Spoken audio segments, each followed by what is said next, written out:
Question number 101 को देखिए। इसमें the title Sardar was given to Vallabhbhai Patel for his leadership इन।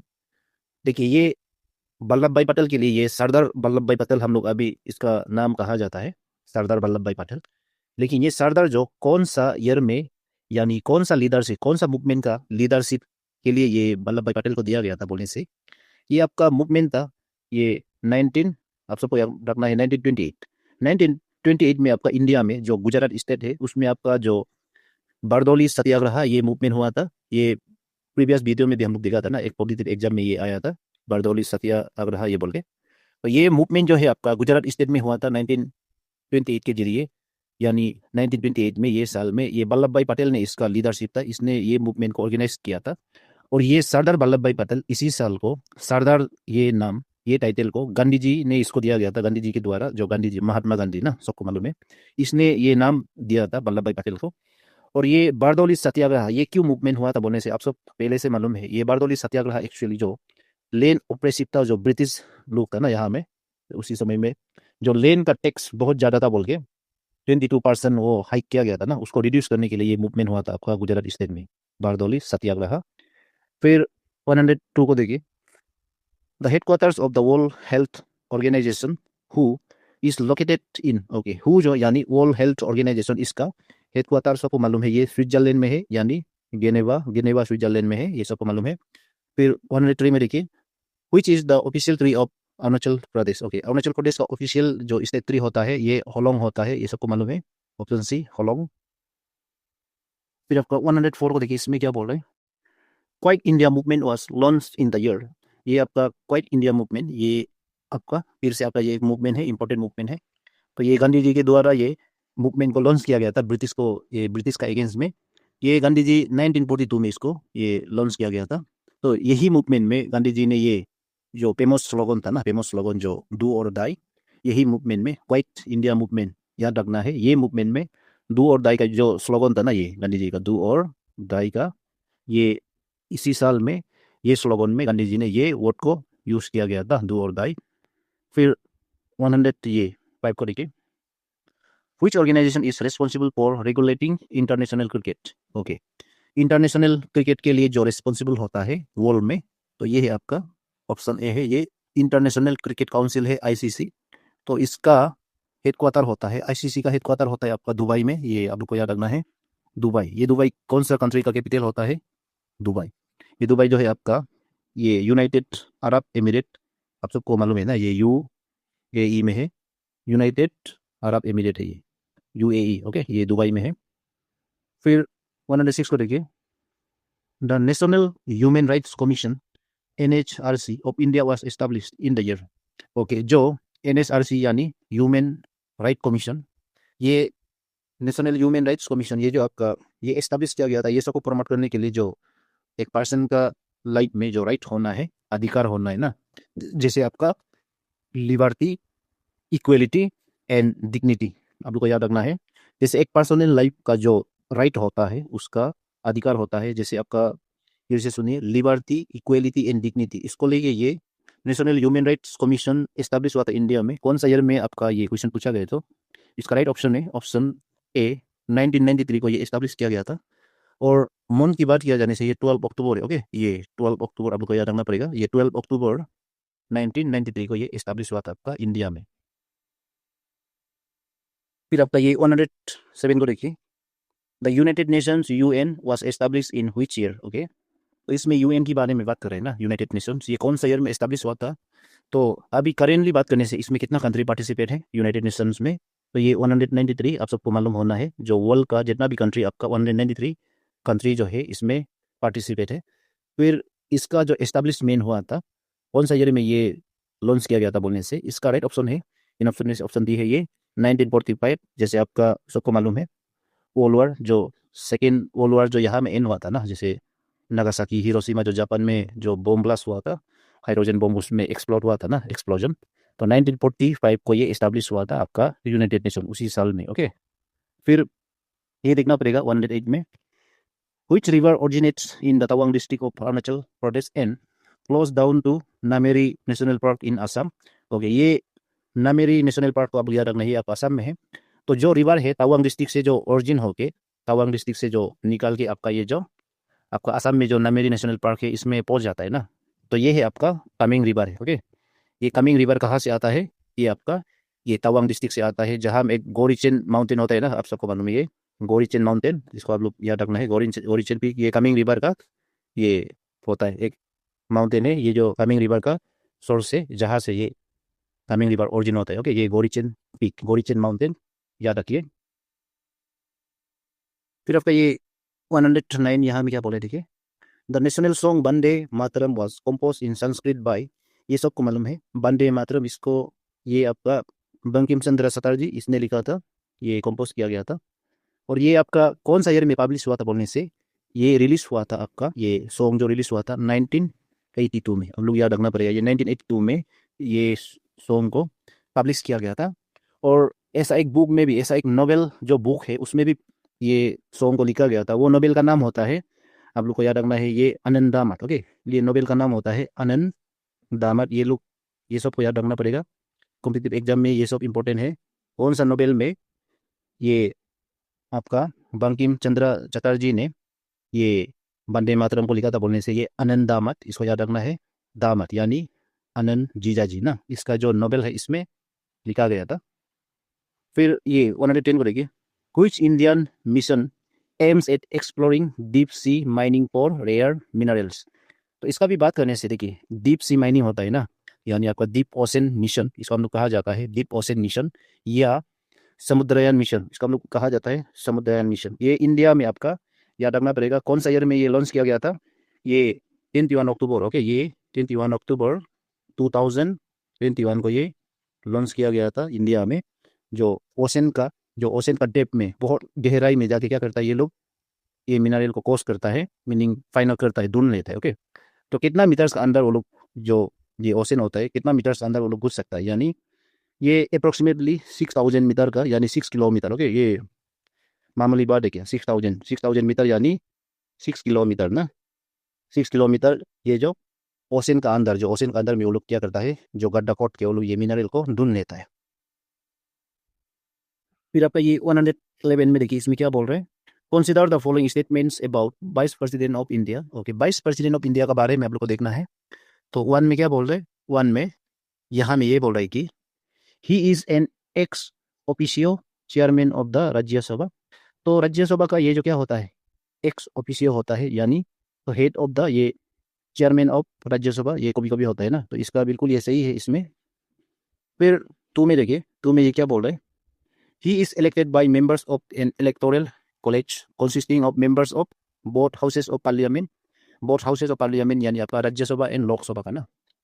लेकिन ये क्वेश्चन यानी ये स्टेटमेंट आपका यहाँ में गलत दिखाई दे रहा है। यहाँ में इलेक्टोरल स्लिप लिखा हुआ है, यहाँ में बोथ इलेक्टेड एंड नॉमिनेटेड होना पड़ेगा। ओके, यहाँ में नॉमिनेटेड भी आना पड़ेगा, जो नॉमिनेट किया जाता है ना, तो लोकसभा से भी कितना नॉमिनेट किया जाता है, 12 मेंबर नॉमिनेट किया जाता है। तो यहाँ में जो आर्टिकल्स होता है, इंडियन कॉन्स्टिट्यूशन का जो आर्टिकल होता है 661 का, जो वन जो आपका ब्रैकेट के अंदर में होगा, आर्टिकल नंबर 661, ये बोलता है कि जो आपका इंडिया का जो वाइस प्रेसिडेंट को इलेक्ट किया जाएगा member of elected and nominated member of both the parliament houses. Okay, both houses of parliament ये होना पड़ेगा।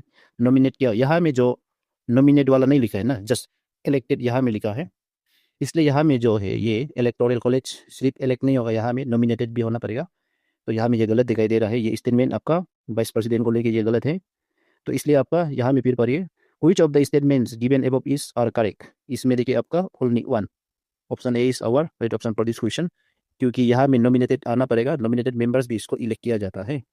फिर ये 112 में देखिए, which of the following wild life sanctuary in Arunachal Pradesh is specifically known for its varieties of orchids. जो ये तो सिंपल है ना, ये आपका शेरगांव में होता है, वेस्ट कामेंग डिस्ट्रिक्ट में, आप लोग को ये याद रखना है, जिसको ऑर्किड का नाम से जाना जाता है ना, सिसा ऑर्किड सेंचुरी बोल के। ये कहाँ में होता है, सिसा ऑर्किड सेंचुरी, ये टीपी ऑर्किड सेंचुरी भी बोलते हैं ना, टीपी या सिसा, ये सिसा है। तो एक्चुअली इसको ऑर्किड का नाम से जाना जाता है, ये आपका सिरगांव वेस्ट कामेंग डिस्ट्रिक्ट में है। फिर आपका ये 113 को देखिए, the constitution of India provides which type of citizenship for the whole of India.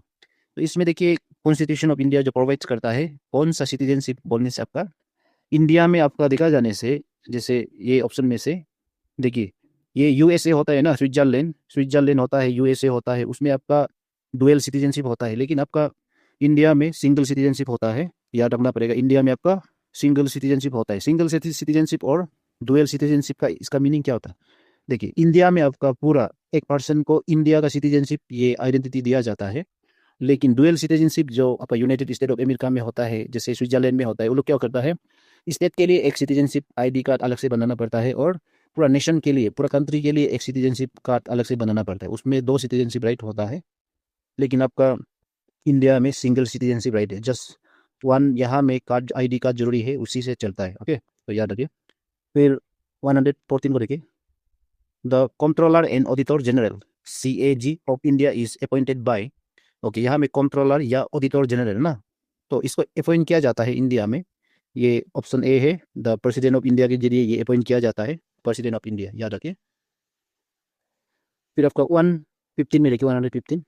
Which Indian scientist won the Nobel Prize for Physics in 1930? Okay, देखिए ये 1930 में आपका दंडी मार्च भी हुआ था, आप लोग को याद रखना है। यही साल में आपका जो एक इंडियन साइंटिस्ट है जिसने नोबेल प्राइज वॉन किया गया था फिजिक्स में, तो इसका नाम होता है, ये ऑप्शन ए है, सर चंद्रशेखर वेंकटा रमन। इसको हम लोग बोलता है CB रमन। ये एक्चुअली फिजिक्स में जो स्कैटरिंग ऑफ लाइट होता है ना, स्कैटरिंग लाइट होता है, तो इसको स्टडी करके क्या किया था, वो एक इफेक्ट, जो इफेक्ट होता है लाइट का, उसको जो हम लोग आज का दिन में क्या बोलते हैं, रमन इफेक्ट बोलते हैं ना, रमन इफेक्ट। तो इसको ये डिस्कवर किया था, इसमें ये काम किया था ना, तो रमन इफेक्ट में। तो इसके लिए, जो रमन इफेक्ट के लिए, जो स्कैटरिंग लाइट के लिए इसको क्या किया था, ये आपका इंडिया में ये नोबेल प्राइज दिया गया था फिजिक्स में 1930 को, याद रखना पड़ेगा। फिर आपका नेक्स्ट क्वेश्चन होता है, ये क्वेश्चन नंबर 116, इसको देखिए। Which Indian state is said to host the 38 national games in 2025? 38 national game जो 2025 में हुआ था, ये आपका इंडिया का, ये उत्तराखंड में हुआ था, ऑप्शन बी। ओके, ये उत्तराखंड में हुआ था। ये जनवरी, जे यानी जनवरी 28 से लेके आपका, जनवरी 28 से लेके आपका ये फेब्रुआरी, यानी फेब्रुआरी 14 तक हुआ था, ये 2025 को। फिर 117 को देखिए। Who is the present captain of the Indian women's cricket team? जो इंडियन वुमेन्स क्रिकेट टीम का जो प्रेजेंट कैप्टन है आपका, ये ऑप्शन बी हरमनप्रीत कौर है। ये आपका पंजाब से बिलोंग करता है, पंजाब स्टेट से। आपको याद रखना है, हरमनप्रीत कौर आपका इंडियन वुमेन्स क्रिकेट टीम का कैप्टन है, जो पंजाब का है। फिर 118 को देखिए। Which river is associated with the famous Parshuram Kund, a pilgrimage centre? Okay, pilgrimage centre यानी आपका ये परशुराम कुंड, ये आपका लोहित डिस्ट्रिक्ट में है, यानी लोहित रिवर में है। ये परशुराम कुंड जो आपका लोहित रिवर में है, ये सबको मालूम है। फिर आपका 119 को देखिए, 119। Who is considered as the father of Indian space programme? Okay, ये इंडियन स्पेस प्रोग्राम जो है आपका रिलेट करता है, देखिए जो इसरो का इंडियन स्पेस प्रोग्राम होता है यहाँ में, इसरो का। तो इसमें देखिए जो फादर होता है, ये आपका ऑप्शन ए है, डॉक्टर विक्रम साराभाई है। ये आपका सबको मालूम है, ये इसरो, ये इसरो का मीनिंग होता है, सबको मालूम है, इंडियन स्पेस रिसर्च ऑर्गेनाइजेशन। इसको ये लॉन्च किया गया था, ये ऑर्गेनाइज को, ये इनिशिएट हुआ था 1969 को। ओके, ये 1969 को ये लॉन्च किया गया था। तो इसमें जो मेनली, जो मेन कैरेक्टर होता है, ये डॉक्टर विक्रम साराभाई, इसका द्वारा ये इसरो को ये लॉन्च किया गया था इंडिया में, याद रखिए। फिर 120 को देखिए। Which is the governing body of chess in the world? जो चेस होता है, ये एक्चुअली ओरिजिनली कहाँ से स्टार्ट हुआ था बोलने से, ये आपका, उसको हम लोग बाद में देखेंगे। जो गवर्निंग बॉडी होता है, जो गवर्निंग, जो मेन इसका बॉडी होता है, ये ऑप्शन ए है, द इंटरनेशनल चेस फेडरेशन। इसको सिंपली हम लोग का FIDE भी कहा जाता है ना। तो ये चेस आपका, ये आपका फॉर्म हुआ था इंटरनेशनल चेस फेडरेशन को, ये 1924 को ये फॉर्म किया गया था। अगर यहाँ में डेट की बात करने से, जैसे महीना की बात करने से, ये जुलाई को हुआ था, आप लोग को याद रखना पड़ेगा। 1924 जुलाई 1924 को ये इस्टेब्लिश हुआ था। कौन सा जगह में बोलने से आपका, ये पेरिस, पेरिस में हुआ था ये। पेरिस यानी, पेरिस कहाँ पे है? Paris is the capital city of France ना, फ्रांस में हुआ था ये आपका, पेरिस में फॉर्म हुआ था 1924, बहुत ये पुराना वाला बात है। फिर 121 में देखिए। Which is the largest island in the Indian ocean? Indian ocean में जो लार्जेस्ट आइलैंड होता है, उसका नाम होता है ऑप्शन सी, माडागास्कर कहा जाता है। Madagascar is the largest island in Indian ocean. फिर आपका 122 को देखिए, इसमें क्या बोल रहा है। Which of the following is the oldest mountain range in India? India का जो ओल्डेस्ट माउंटेन रेंज होता है, यहाँ में देखिए ओल्डेस्ट माउंटेन रेंज इंडिया का, तो ये आपका अरावली, जो अरावली हिल कहा जाता है ना, ये अरावली हिल है। फिर 123 देखिए। Luna crate is located in which state of India? ये आपका कौन सा स्टेट में है? जो लूना क्रेट होता है ये आपका कौन सा स्टेट में है बोलने से आपका ये ऑप्शन बी में है, ये गुजरात। गुजरात यानी एक कुछ डिस्ट्रिक्ट बोल के ना, उसमें कुछ डिस्ट्रिक्ट बोल के उसमें एक डिस्ट्रिक्ट है, उसी में ये लूना क्रेट को आप लोग पाया जाएगा। ये लूना क्रेट नहीं होता है, ये लूना क्रेटर होता है। ओके, फिर ये 124 को देखिए, when is world water day celebrated? World water day को कौन सा डे में सेलिब्रेट किया जाता है बोलने से, ये डे की बात करने से ये आपका ऑप्शन सी है, 22 मार्च को ये ऑब्जर्व किया जाता है एवरी साल, मीनिंग हर साल ये 22 मार्च को होता है, याद रखिए। फिर ये 125 को देखिए, इसमें क्या बोल रहे हैं, name the flying squirrel is endemic to which of the following state? Okay, ये एंडेमिक मतलब जो खत्म होने वाला ना, लेकिन आप लोग को यहाँ में देखना है नम द फ्लाइंग स्क्वेरल, तो ये डेंजर यानी डेंजर स्पेसीज है जो खत्म होने वाला है। तो एक्चुअली आपका ये नामदफा जो है आपका चांगलांग डिस्ट्रिक्ट में है, नामदफा नेशनल पार्क बोल के ना, तो इसलिए आपका ये अरुणाचल प्रदेश का है, ये ऑप्शन डी है। ये स्क्वायरल जो है आपका गिलहरी कहा जाता है ना, ये गिलहरी ये आपका हिंदी में, तो स्क्वायरल ये आपका अरुणाचल का होगा। फिर 126 का देखिए, what was the theme of national science day 2024? Okay, national science day ये आपका बात किया जाने से कौन सा डे में ये ऑब्जर्व किया जाता है बोलने से आपको याद रखना पड़ेगा, ये फेब्रुआरी 28 को, यानी फेब 28 को ये ऑब्जर्व किया जाता है आपका इंडिया में। और इंटरनेशनली ये नवंबर, इंटरनेशनल की बात करने से ये नवंबर 22 को होगा, आप लोग को याद रखना पड़ेगा, ये इंडिया का है, ये नीचे वाला इंटरनेशनल का है। तो यहाँ में 2024 की बात कर रहा है ना, उसमें थीम जो था ये ऑप्शन बी था, इंडिजिनियस टेक्नोलॉजीज और विकसित भारत था, लेकिन ये अभी 2026 का बात करने से यहाँ में हम लोग अभी बात करना है 2026 का। ओके, 2026 का बारबेली सुनिए, 2026 का वो था, ये आप लोग को याद रखना पड़ेगा। देखिए 2026 का अच्छा से बारबेली सुनिए, वोमेन इन साइंस कैटेलाइजिंग विकसित भारत, ये है। फिर से सुनिए, वोमेन इन साइंस कैटेलाइजिंग विकसित भारत, ये है। फिर आपका 127 में देखिए, इसमें क्या बोल रहे हैं, which Indian organisation is responsible for regulating monetary policy? Monetary policy को लेके जो आपका ऑर्गेनाइजेशन है ये आपका ऑप्शन बी है, ये RBI, reserve bank of India. और ये कौन सा ईयर में इस्टेब्लिश किया गया था आपका रिजर्व बैंक ऑफ इंडिया? ये अप्रैल आपका अप्रैल मंथ यानी अप्रैल 1 ये 1935 को आपका इंडिया में इस्टेब्लिश किया गया था, ये आपका आरबीआई को, याद रखिए। फिर 128 को देखिए, what does the term CPI stand for in macro economics? Macro economics में ये सीपीआई का जो फुल फॉर्म होता है, ये ऑप्शन ए है, consumer price index, consumer price index होगा ये। क्वेश्चन नंबर 129 में देखिए, which constitutional amendment provides the levy of GST by both the central and the state governments? ये क्वेश्चन में देखिए आपका जो जीएसटी होता है, तो इसको जो लेवी यानी इसको प्रोवाइड किया जाता है आपका इंडियन कॉन्स्टिट्यूशनल अमेंडमेंट का, जो आपका सेंट्रल में भी आपका या स्टेट में भी। ओके, तो इसका जो है कॉन्स्टिट्यूशनल अमेंडमेंट का नाम होता है ये 101st अमेंडमेंट एक्ट 2016, ये ऑप्शन ए होता है इसका राइट ऑप्शन, आप लोग को याद रखना पड़ेगा। एक्चुअली ये आपका जीएसटी ये आपका गुड्स एंड सर्विस टैक्स आपका 2016 को ही इसको लॉन्च किया गया था इंडिया में, जो आपका ये प्राइम मिनिस्टर नरेंद्र मोदी के जरिए। तो 2016 से पहले आपका ये जीएसटी ये सिस्टम नहीं था आपका इंडिया में, इसलिए आप लोग को याद रखना पड़ेगा 101st अमेंडमेंट एक्ट जो इंडियन कॉन्स्टिट्यूशन का जो अमेंडमेंट है, यही है आपका ये जीएसटी टैक्स को गाइड करने वाला। फिर 130 में देखिए, NABARD was establish in which year? आपका इंडिया में नाबार्ड को कौन सा ईयर में एस्टैब्लिश किया गया था बोलने से इसका राइट ऑप्शन होगा, इन ऑप्शन में से ऑप्शन सी होता है, ये आप लोग को याद रखना पड़ेगा। तो ये 12 जुलाई, ओके, ये 12 जुलाई, इसको डेट भी याद रखना है, ये 12 जुलाई 1982 को ये लॉन्च किया गया था, तो इंडिया में एस्टैब्लिश किया गया था। और ये नाबार्ड का फुल फॉर्म होता है, आप लोग बारबेली सुनिए, ये नाबार्ड का फुल फॉर्म होता है, आप लोग को याद रखना पड़ेगा, ये national bank for agriculture and rural development, ये है आपका नाबार्ड का फुल फॉर्म है, आप लोग याद रखना है। फिर से सुनिए, national bank for agriculture and rural development. Okay, फिर आपका सुनिए ये 131 को देखिए, what is the chemical name of washing soda? Washing soda का केमिकल नेम को आप लोग देखना पड़ेगा, जो वॉशिंग सोडा होता है। तो वॉशिंग सोडा का फर्स्ट ऑफ ऑल आप लोग केमिकल फॉर्मूला देखना पड़ेगा। वॉशिंग सोडा का जो केमिकल फॉर्मूला होता है, इसमें देखिए ये होता है आपका NaCO3, इसके बाद 10 हाइड्रोजन 2O, ये आपका हाइड्रोजन है। ओके, तो इसी से आप लोग को ये दिखाई दे रहा है ना, ये है आपका वॉशिंग सोडा का ये फॉर्मूला है।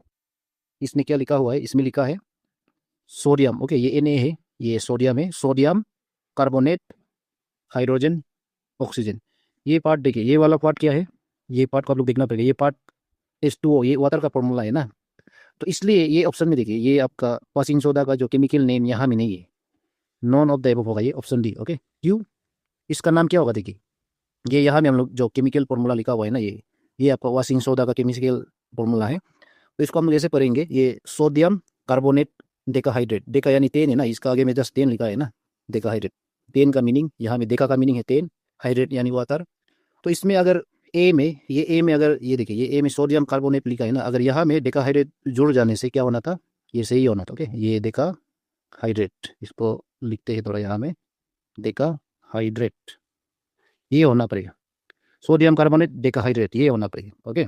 तो इसलिए आपका ये गलत है, इसका फॉर्मूला किधर यहाँ में दिखाई नहीं दे रहा है ना, इसमें देखिए NaCO3 10 हाइड्रोजन 2 ऑक्सीजन, ये इसको हम लोग बोलता है सोडियम कार्बोनेट डेकाहाइड्रेट कहा जाता है। तो ये ऑप्शन में नहीं है ना, इसलिए आपका नॉन ऑफ द अबव ये डी जो आपका यहाँ में सही है। फिर आपका देखिए 132 में देखिए, scurvy is a disease caused by the deficiency of, okay, जो स्कर्वी होता है ये डिजीज को, ये देखिए स्कर्वी, सी और विटामिन सी, ओके, इसको याद रखना पड़ेगा। याद रखने का तरीका, स्कर यहाँ सी है ना, कर्बी कर्बी स्कर्वी, तो ये होता है आपका विटामिन सी। विटामिन सी का जो, अगर आपका बॉडी में विटामिन सी का कमी रहने से क्या होता है, स्कर्वी होने का चांसेस है। स्कर्वी जो एक पार्टिकुलर डिजीज नहीं है, स्कर्वी बोल के आप लोग को ये नहीं समझना है कि स्कर्वी जो एक पार्टिकुलर डिजीज है, ये इसका अंदर में मल्टीपल डिजीज होता है, जैसे आपका स्किन खराब होना, आपका दांत खराब होना, टूथ डिके होना ना, और साथ साथ में कुछ भी हो सकता है यहाँ में आपका जो आपका मेटाबॉलिज्म, जो भी आपका बॉडी में जो डिफिशियंसी होता है ना, बीमार होने का चांसेस, यही आपका विटामिन सी जो है आपका बॉडी में बहुत जरूरी होता है। ये आपका मेन मेटाबॉलिज्म, जैसे आपका जो परमानेंट फंक्शन होता है आपका बॉडी में, जो मेन फंक्शन होता है आपका बॉडी में, ये विटामिन सी ही कंट्रोल करता है। इसलिए आप लोग को क्या करना है, विटामिन सी जिस फूड आइटम से विटामिन सी मिलता है वो सब आप लोग अच्छे से करना है। जैसे आपका आमलकी होता है ना, इसको हम लोग आमला कहा जाता है। जो भी चीज़ जो टेंगा होता है, ये हम लोग का ऑरेंज वगैरह जो भी, ये सब अच्छे से आप लोग खाना है। सबसे इंपॉर्टेंट है ये आमला, आमला को तो हम लोग कॉमनली मिलता है ना, तो इसको आप लोग खाना है, इसमें ज़्यादा आपका विटामिन सी होता है, इसलिए इसका भी जो है विटामिन सी के जरिए होता है, आप लोग याद रखें।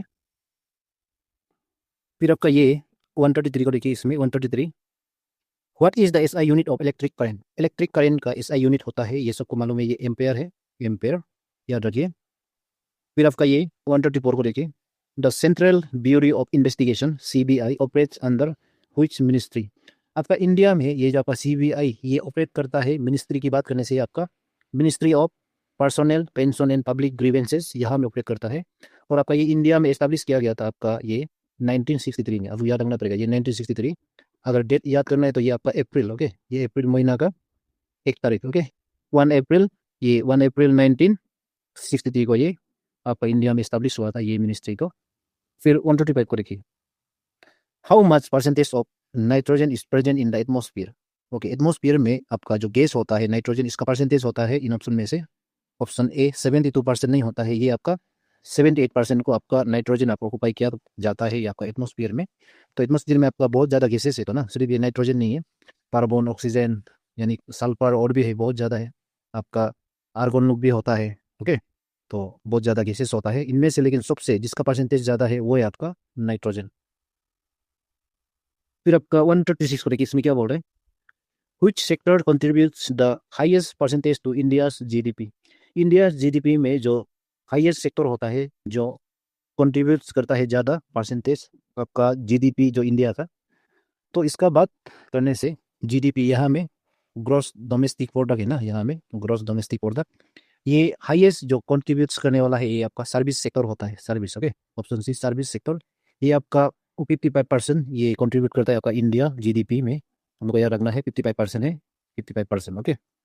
फिर 137 को देखिए, grand slam is use in which of the following games. इनमें से जो ऑप्शन में दिया है गेम्स, इनमें से आपका जो आपको पूछा गया ये गेम में कौन सा गेम में आपका ये ग्रैंड स्लैम ये वो यूज किया जाता है बोलने से, ये आपका ऑप्शन दी है ये टेनिस, टेनिस गेम है जिसमें ये वर्ड ग्रैंड स्लैम इसको यूज किया जाता है। फिर आपका ये देखिए 138, who is the 51st chief justice of India. 51 यानी 51st चीफ जस्टिस ऑफ ये आपका इंडिया का।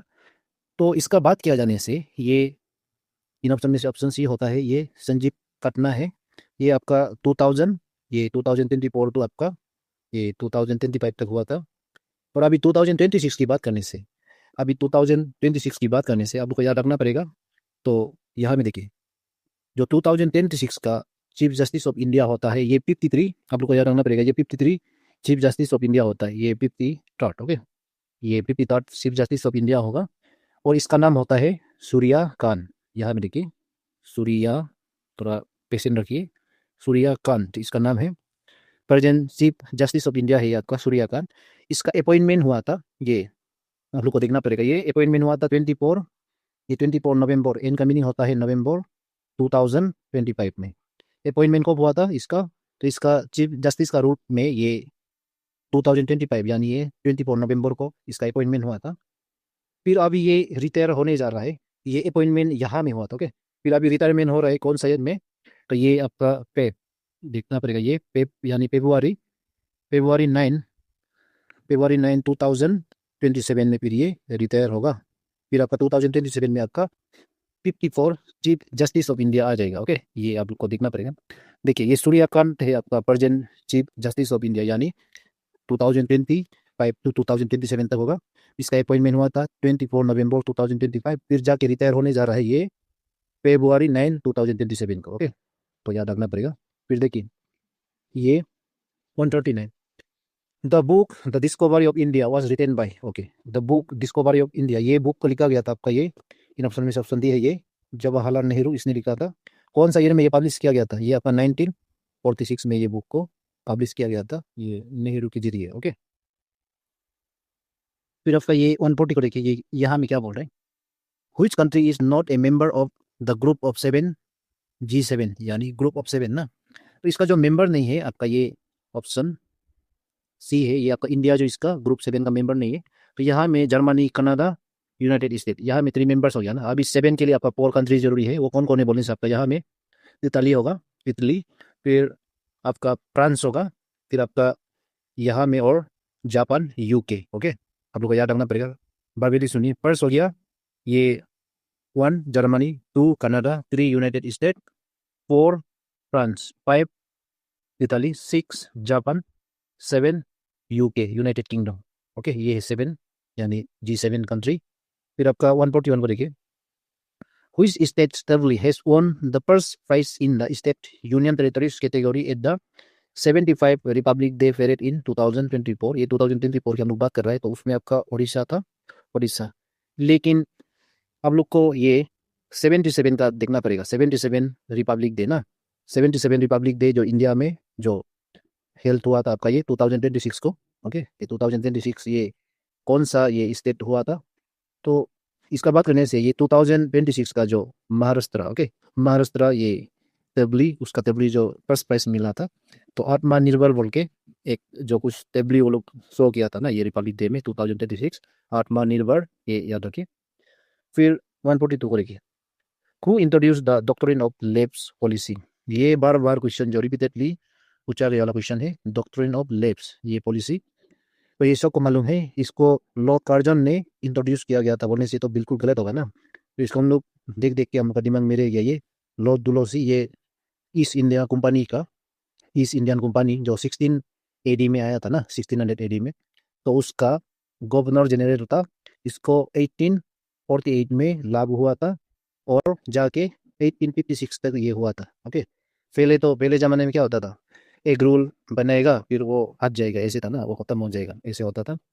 तो डॉक्ट्रिन ऑफ लेब्स पॉलिसी में पहले क्या करता था, इसका पॉलिसी हुई था कि पहले आपका इंडिया क्या करता था, इंडिया जो आपका राजा सिस्टम था ना, किंग सिस्टम था, एम्पेरर सिस्टम था। अगर समझो एक किंग मर गया तो उसका कोई मतलब बेटा नहीं है ना, उसका जो किंगडम को कंटिन्यू ये चलाने के लिए। ऐसा गैप होने से, वॉइड होने से, तो वो लोग क्या करता था, ऐसा जगह का जो किंगडम होता है उसको एनेक्स किया जाएगा, वो ब्रिटिश किंगडम में आ जाएगा बोल के वो लोग ऐसे यहाँ में पॉलिसी बनाया था। याद रखना पड़ेगा ये पॉलिसी का। 143 को देखिए, the third battle of Panipat took place on, okay, third battle of Panipat जो हुआ था आपका, तो देखिए, तो पानीपत जो आपका प्रेजेंट डे की बात करने से ये कौन सा स्टेट में है बोलने से आपका ये हरियाणा में है ना, तो हरियाणा स्टेट में है। और ये कौन सा ईयर में ये बैटल, ये थर्ड बैटल ऑफ पानीपत हुआ था बोलने से, ये बैटल हुआ था आपका 14 जनवरी। ओके, ये आपको याद रखना पड़ेगा, 14 जनवरी ये 1761 को हुआ था। ये लोग का साथ देखिए, मराठा एम्पायर था ना पहले, पहले जो मराठा एम्पायर का साथ जो दुरानी एम्पायर जो मिल के अफगान, जो अफगान से आमिर शाह अब्दाली बोल के ना एक तो किंग का नाम था, तो वो लोग मिल के वो लोग वार किया था ये पानीपत में।